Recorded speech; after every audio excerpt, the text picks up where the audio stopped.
is enough said.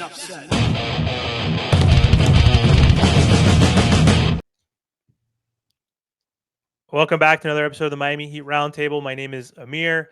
For today's episode, we got Martel. You can find him at the Miami Heat Zone podcast. And we also got Ernest. You can find him at Miami Heat Talk. And joining us once again on the show is Alex from the 5 Reasons Sports Network. How are you doing today, Alex? Good, man. Thanks for having me on. No problem, man. The last time we talked was 4 months ago. I think it was right before the play-in tournament and the playoffs. And we all know how last season panned out, which was not great. But this offseason wasn't much better, and it's been a super long offseason, and thank God it's almost over. We didn't have any Dame watch or any like players speculated to joining the Miami Heat, so pretty slow, long offseason. And we're getting close to training camp and media day. I think we're like a week away. Again, thank God. So hopefully we'll have some more things to cover soon. So Alex, I know there's a lot of questions the Miami Heat need to answer during this training camp, whether that's around Jimmy's motivation, how is Kelel and Kashad and some of these undrafted players going to fit into the system? And of course, injuries. We know Jovic had a fracture, and then Terry Rozier was just cleared to play. Duncan looks healthy, which is good. But I wanted to start off with, who do you think is going to be the starting lineup? I know that's not the most important question, but there was a report or article a couple weeks ago saying that there's like probably 2 guys that are guaranteed to start, which we can obviously assume that's Jimmy and Bam. So there is going to be a competition during training camp. So my question to you is, who do you think will start? But also, more importantly, who do you think is going to be a part of like the 9-man, 10-man rotation to begin the season with? Who do you think Spo is going to trust for that as well? So for the starting lineup, and yeah, shout out Ethan for I think he was the one that put that on our Discord, which of course I'm going to shout out here. Check out our Off the Floor Discord server. It's in the link to all of the 5 on the Floor episodes. It's in the description of all the 5 on the Floor episodes. And yeah, I thought that was a very interesting fact, or not fact, just kind of nugget, that he put out, because it feels like whoever he heard that from is almost trying to be like politically correct in a way where it's like, it's not in stone, right? Because these guys can lose their spots, but I feel like we all kind of know, right, who the starters are if everybody's healthy. I feel like maybe you guys disagree with me, because I'm open to other starting lineups. I'm not saying this is exactly what I want, this is what it needs to be, nothing like that. It just really feels like they're headed for Terry, Tyler, and Jovic starting next to Jimmy and Bam. We didn't really get to see it last year. I think I have that the amount of time they played together in here somewhere, so I can get that. But it was a very small amount of time. And so I feel like because of that, they're going to want to see it. It feels like, kind of a cop-out, because you don't really have to pick between Terry and Tyler like a lot of people want them to do. And I feel like that's what they're going to do. They're going to see how it looks all together and then probably take a while, right? And of course, there's going to be injuries on the way, so there's going to be changes to the starting lineups, because the Heat never have these perfectly healthy regular seasons, especially not in the Jimmy era. But I just think they're going to try it out, and we'll see what the results are. But I think they're going to try it out. I don't know if you guys disagree with me there. As far as a rotation, Jaime is of course going to be in it. Duncan is going to be in it. Haywood is going to be in it. That's already 8 guys. After that, I think Love, is going to be in it. He was such a positive for them and has been for the past couple of seasons. But I think it's a little bit different with him, because I do feel like there's going to be more nights this season where he doesn't play. And we kind of saw that for portions of last season. I think it was the second half of the season where he just wasn't playing as much. And we saw like a stretch of like a month straight of Thomas Bryant, I want to say.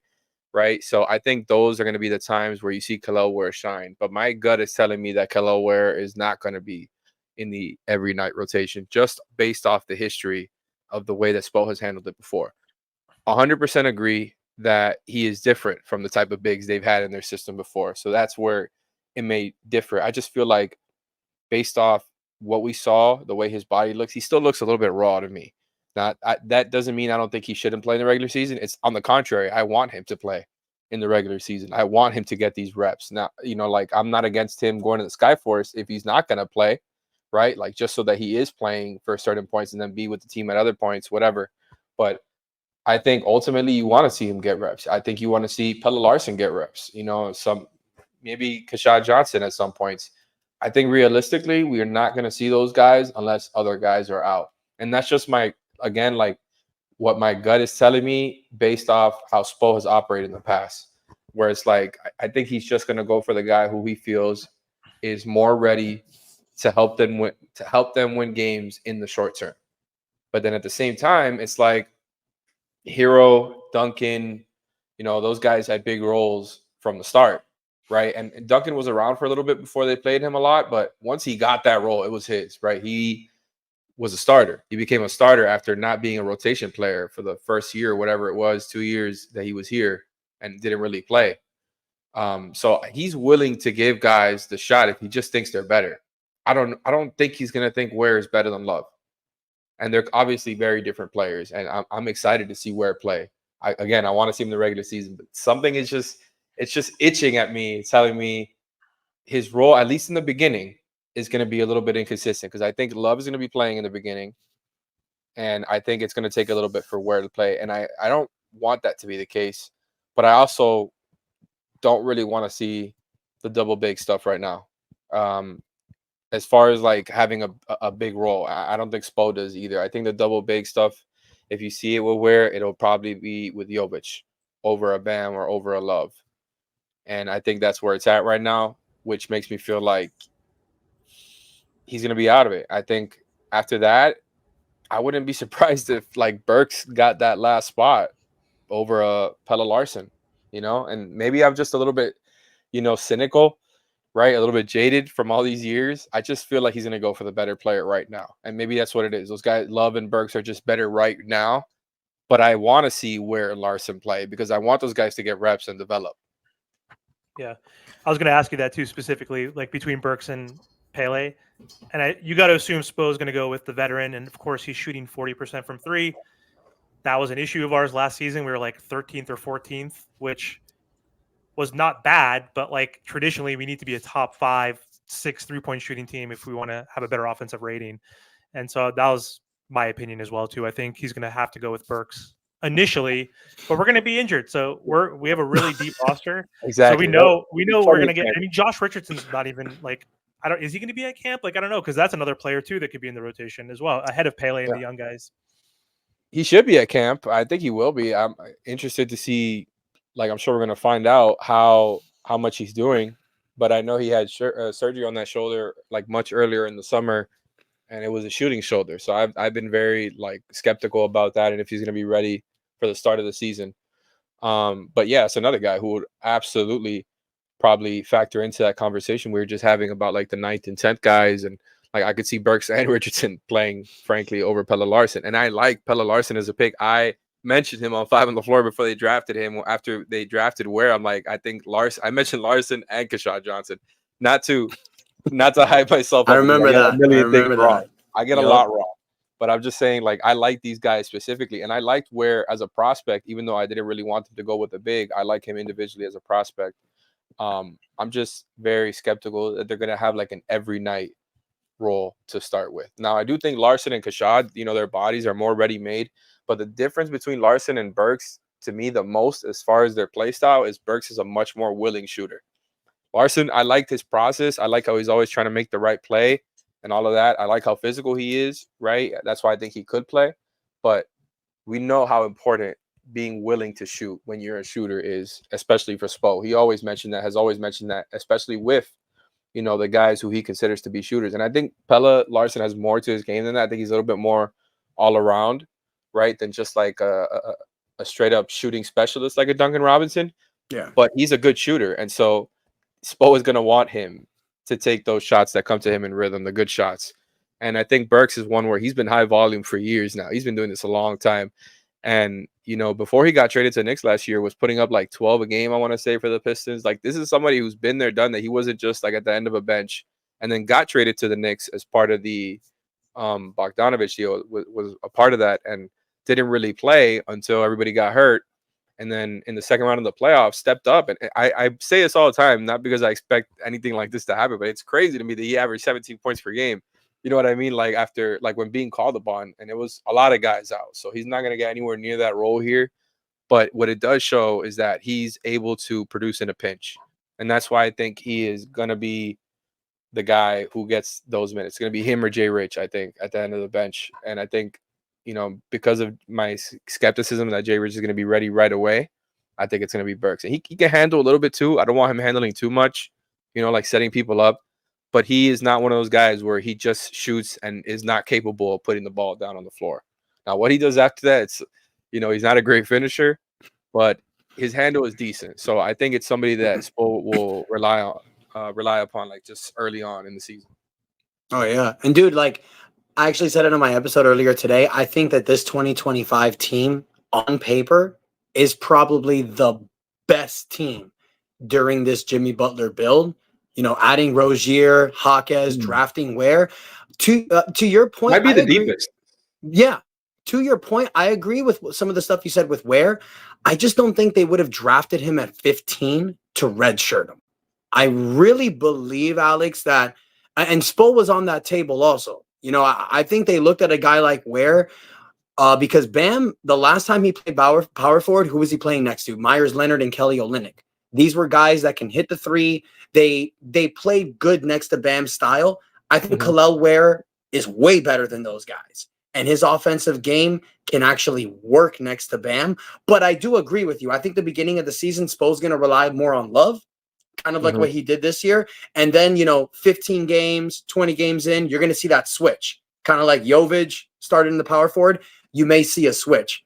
But Jovic also didn't play for a year. I know he had the injuries too, but he wasn't very good at the beginning, and then his body kind of caught up. So I feel like we might see something similar. Not exactly the same, right?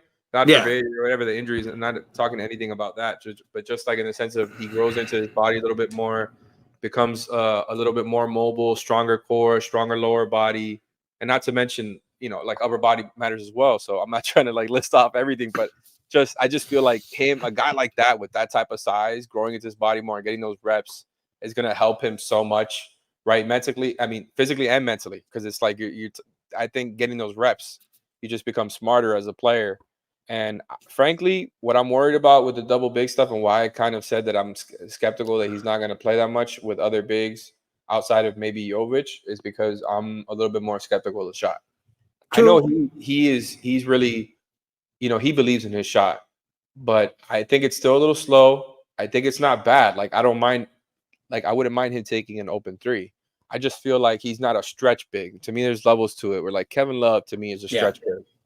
He is more than willing to take those shots and doesn't take like 8 a game or anything like that. But it is like, he's got a quicker release and he's just a better shooter.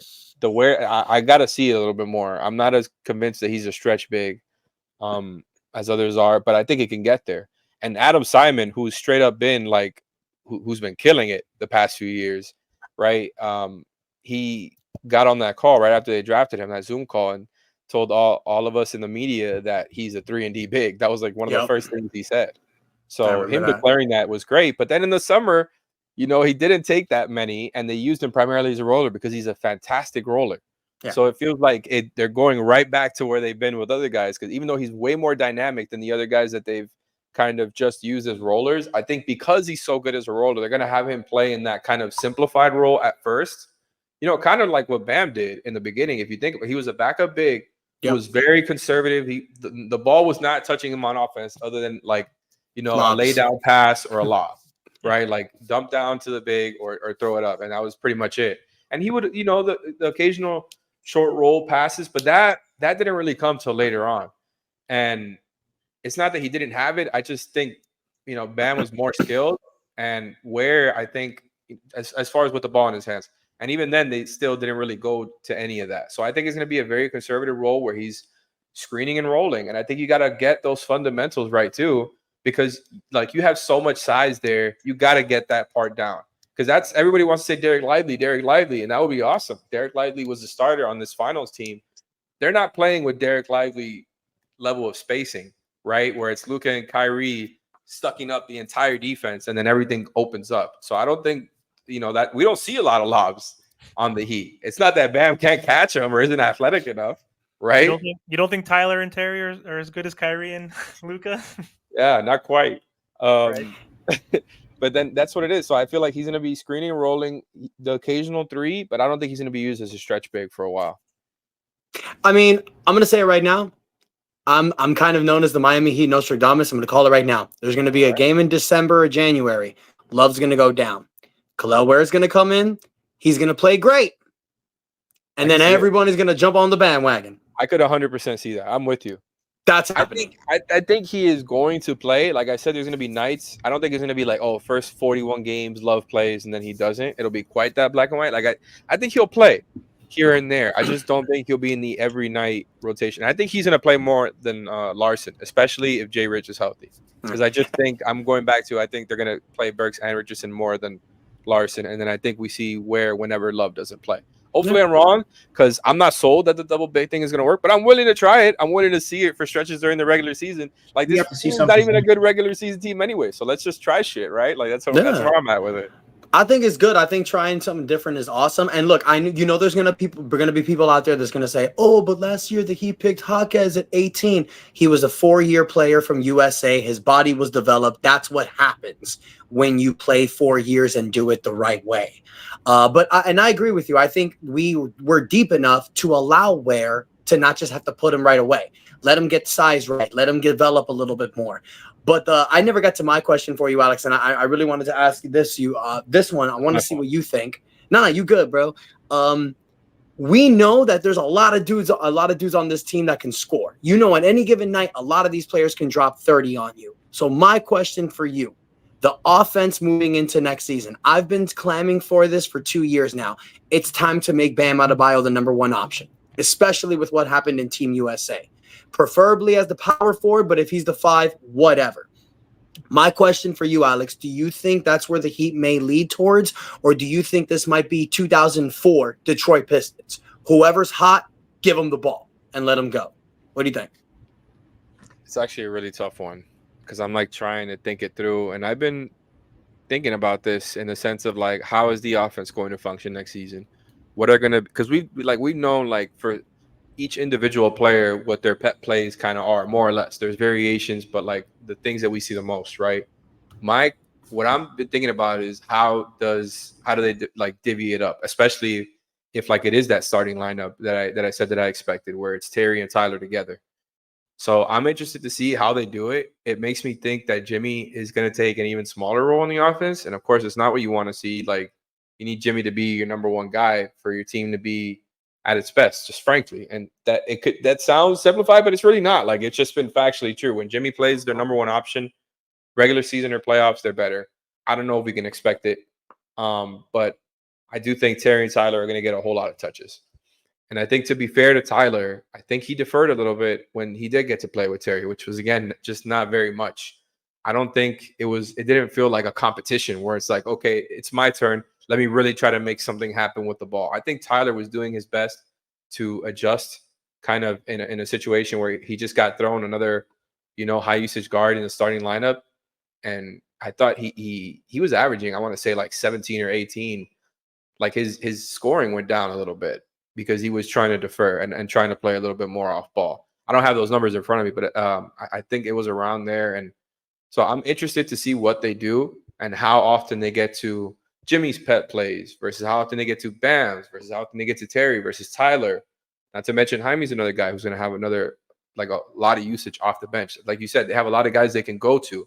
And of course, you have the Duncan Bam 2-man game, which is one of their best plays. Like I think I'm not sure like what they give priority to. And that's why I've had trouble being like, who's going to be their number one option? I don't know that it's going to be Bam. I just don't. I think if you're talking about Bam as a number one option, where maybe he's a playmaking hub and has the ball in his hands more than anybody because of that. And, like I could see that. But if it's talking about like Bam taking the most shots, that I'm not as sure about. I'm just not. I love what Bam has shown. But I think what you got to see, for Team USA is that Bam is really, really good when he doesn't have to do that stuff as well. I think you want to see an in between. I don't think you want to see him beat Team USA Bam because he's not playing with 10 other superstars on the Heat, right? But I think you want to see an in between of that and what you saw at times the past couple of regular seasons where the scoring was great and he showed you that he's capable of doing that. But frankly, and it's going to sound bad, I really don't mean this in a bad way. I promise you. I I don't think Bam is a proper number one. And I don't think that's unfair. I think he's shown you that he can score more. He's way more capable of scoring than what you originally thought when he first came into the league. And even, after that first year as a starter, like he's grown so much since then in this Jimmy era. And I'm really, I enjoy it. I appreciate it. I just think there's like a balance with it. And I think they relied on it too much at times especially like the first halves of the past couple regular seasons. Because then they go away from a little bit in the second half. And I feel like it seems to be, and it's fun. Now I'm thinking about what Spo said at the end of the season, where he's like, "Oh, we were trying to find a balance between three different offensive philosophies." That's stuck with me, and it stuck with me that day, and it's stuck with me since, because you can see that in the regular seasons. It's like they're trying to have different identities, and think they'll go to certain plays more for a stretch, and then other plays more for another stretch, and it happened a lot with Bam over these past couple regular seasons. So I'm skeptical that they go back to it. I think he's going to still have some of the most shots, and he's still going to take middies, but they went to it a lot, right, in those past couple of regular seasons. And I don't know. They have more to work with now. And so, I guess in an ideal world, it's a motion offense where it's very, like an egalitarian offense. I don't know how you do that. I think that's easier said than done, because it's like, yeah, you have a lot of guys who can score and make a pass. How do you balance it out? And I think that's going to be the key for the season. It might be with Bam at the one. It might be with Bam as a playmaking hub.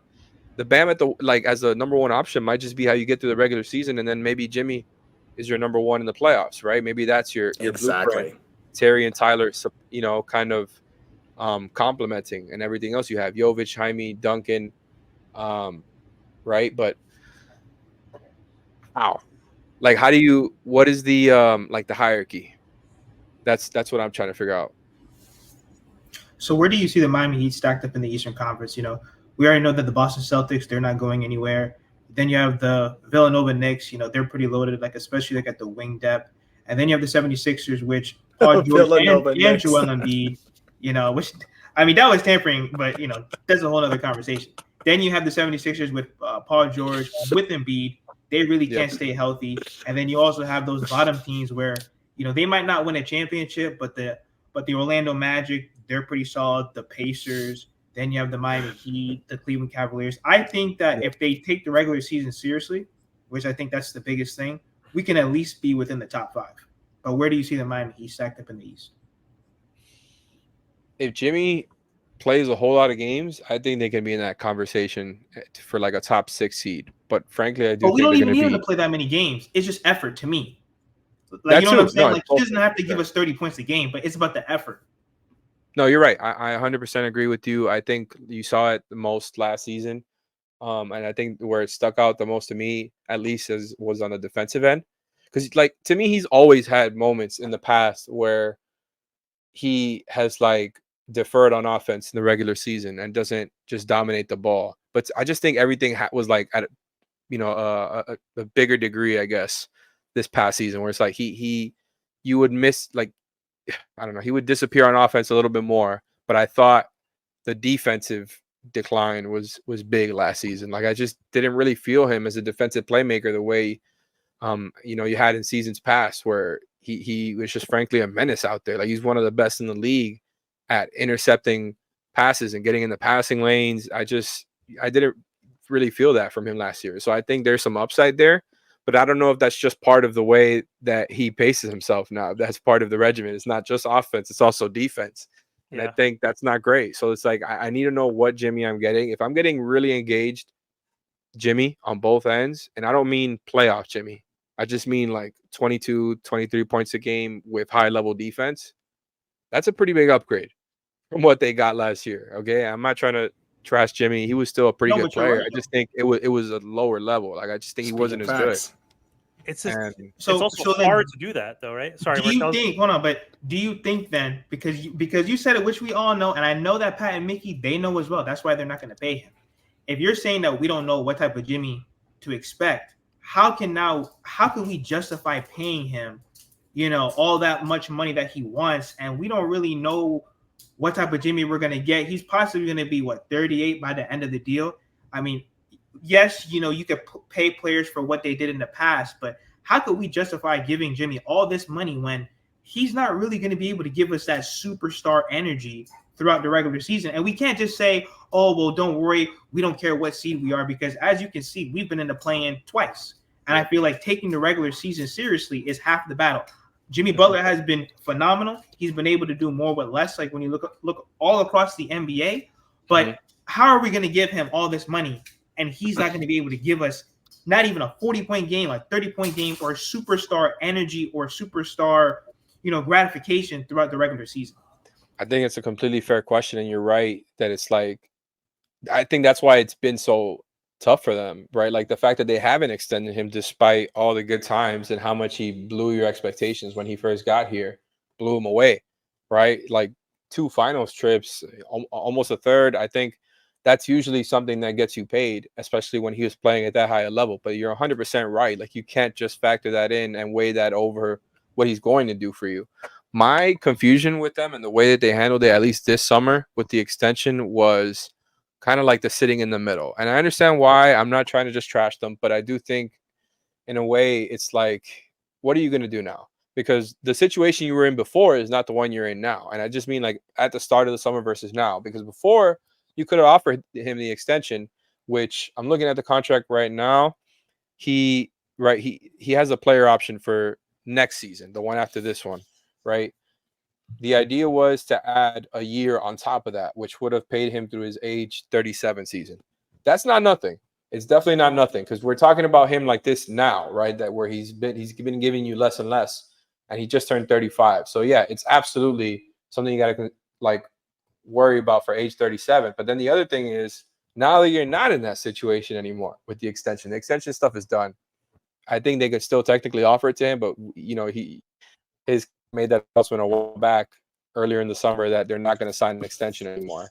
And so he is most likely going to decline that player option this summer, based on at least what Ethan has heard, and get into free agent.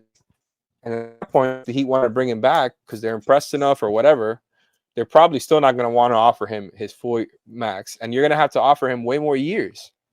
So to me, I think they put themselves in a very like particular and kind of weird situation where it's like, I don't know what they're going to do. I know that we have to close.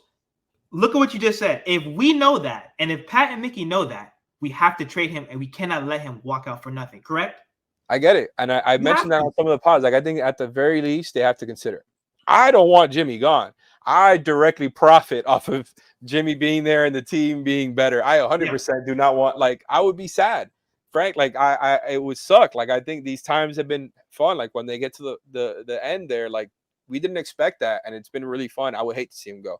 1,000%, you're right. They had to at least consider it, and I think they're not going to do it. I don't. That's what my. Other than they're not going to consider it, they're not going to trade him. Yep. I think they probably have considered. I'm sure they've talked through like different options, and maybe not. Like they're not talking with teams about like what they would get. Maybe, I don't know. Who knows? But I think they've at least gone through the thought process. Like I think you got to imagine that. And so I think at the end of the day, just to throw one in there, they're not going to do it. I think they're not going to trade him, and I think they're going to go into the summer in a very weird space, because you're like, what is he going to want, first of all? Because like there's always been this implication that Jimmy is not going to play like through him being that old. Like he's not going to pull LeBron. He's 35 now, and the extension that he originally wanted would have got him through age 37. So how much further than that does he want to play? I think you got to consider that, and maybe that's what they're thinking is like, oh, we won't have to offer that big of a contract, but what if it's at max money every year? Then you've kind of screwed yourself over, right? Unless they're just willing to trade him. But I'm still like very skeptical. I just can't see them trading him midseason. Yeah, the only way I could see them trading him midseason is if they're 10 and 30 something or whatever it is. Like something, they have to be like a bottom team. Someone has to be with him playing. Yeah, that's like it would have to be a disaster. It has to be a complete disaster. They have to be playing as bad as the Wizards. I don't see it happening. And it's going to suck because he's going to request that max, and we're not going to be able to offer that to him at We're all. going to be He's offered- 27 and 25, and we're going to be right there in the Exactly. 6th seed, and then we'll make a run, and then they'll be out of the play-in, and then Jimmy will go ape shit in the playoffs, and we'll all love it, and then we'll figure this out next offseason. It's the story of the Miami Heat. They're going to be back in the God, don't do that. I straight up, like, I think there's a chance for them to be out of it, but I'm expecting the thing because I'm not expecting a fully engaged Jimmy, maybe a little bit better, but not fully engaged. And I'm expecting their weird injury luck and how they end up having it like for weird stretches. And then it's like a lot of the bottom tier guys playing and not many of the top tier guys on the team. And so I think with those things happening, they're going to be back in the play-in. Yep. And yeah, like I think Orlando, Cleveland, Indiana, those are the teams that you'd be looking at to pat. Maybe Milwaukee if they have bad injury luck, right? But not if they're healthy. And I don't know, man. I think KCP really solidifies Orlando. I think that helps them more in the playoffs, but it helps them in the regular season too. Like I just think they're already an elite defense. That's even better now. He's a great defender, and they already have another elite guard defender. Like they're just going to be. I think an elite defense like that, a top 3 defense, where it's just every night you're getting that. I think it's really helpful for the regular season. You saw that last year for the Magic. They were a great defense, and it got them in the playoffs. And kind of they're a little bit ahead of schedule on their kind of timeline now. And Paolo looked great in the playoffs. And then Indiana added Siakam, and they're gonna have a full year with him now, training camp. And yeah, like Ethan mentions, he maybe teams can adjust to the style or whatever. I think now it's a little bit different that you got to adjust for Siakam as well. They're going to get Benedict Mathurin back. They have young guys growing in their system, and maybe some of them will end up getting too expensive later down the line. As of right now, they've got a pretty good team, man. I think the Pacers are good. The Cavs kind of are not amazing, but they almost have like their floor is pretty good too, like regular seasons wise. So I think that all that tells me the Heat are going to be back in the play-in, unfortunately, but that's just how I feel about it. I think all these other teams getting better at the top, plus like you have like that middle class in the East kind of solidifying themselves and a lot of these teams are younger too and getting better. I think the Heat are going to be back in the play-in, unfortunately. And I hate to say this because, again, the more successful they are, the better it is for me. So I want them to be more successful, but that feels like the most likely outcome, at least. It's hard to bet against Vegas, and they put them at 45.5 whatever victories, and that's less than last season, and that puts them at the 8th seed. But again, I don't know. I think if they're healthy, I think they could be a top 5 or 6 seed, but everything has to go right. Jaime has to have a leap. Jovic has to have that leap. Terry and Tyler have to coexist. Bam has to improve. So there's a lot of ifs, and there's other variables, though. We don't know what injuries can happen with those other Eastern teams as well, right? So someone on the Magic or Cavs can get injured. So there's a lot of variables. We'll see. But anyway, Alex, thank you so much for hopping on the show once again. Really appreciate the time. And before we do hop off, do you want to let the audience know where they can find you and just what you guys are going to be working on this upcoming season? I mean, sorry, I feel like it went by quick just because I was talking too much. But I feel like I was just doing, I'm just trying to give my thought process the best I can, and I'm doing it in a very unorganized way. So I'm taking up too much time already, even with just this answer. But find us on 5 on the Floor, wherever you get your podcasts. You can check us out on YouTube as well. But I'm always going to point people towards podcasts more because it's way better for us than YouTube. And then the other thing is, like I mentioned before, check out our Discord server. The link is in the description to all of our podcast episodes, and we're going to be amping it up a little bit this season. Most of our coverage is going to be on Discord outside of the podcast, and you'll still get stuff if you're not on the Discord server, but everybody's getting it first on Discord, and you're going to be getting much more stuff. We're going to be doing a lot of stuff that I don't even want to give away yet. One of the things that Ethan has hinted at and kind of teased is that we're going to be doing kind of like live shows on Discord as well, where we can bring fans up and they can voice their opinions. We're going to be trying to do both. There's going to be like stage shows where fans come up, and it's almost kind of like what people used to do with radio shows with call-ins, right? So we can hear from you guys, and we can also do like live shows like what we used to do with Floor is Yours, where we can be reading the comments and reading what people are saying, but it's a much more interactive experience. Outside of that, you've already got 10 chats, a bunch of different topics. You got the Heat main thing chat. You got the channel where, you know, Ethan and Leif are giving you the updates. They're giving you the stuff they're hearing. Me and Brady are giving you, you know, our insights, sharing stuff that we're seeing on the timeline that's interesting. You've got chats going 24/7. You know, Heat, NBA, other sports, kind of like TV show stuff. You got all types of chats going there. So it's a very immersive experience, and we're going to be doing more that we can't even talk about yet with Discord. So I definitely highly suggest you check it out. Thank you guys for having me on, though. It's always cool. I just need to get better at not talking so much. I'm still not all these years and still. We talking Miami Heat basketball, my guy. You keep going. Yeah, we appreciate you, man. Thanks again. Thank you guys. And that's enough said. Yeah, buddy.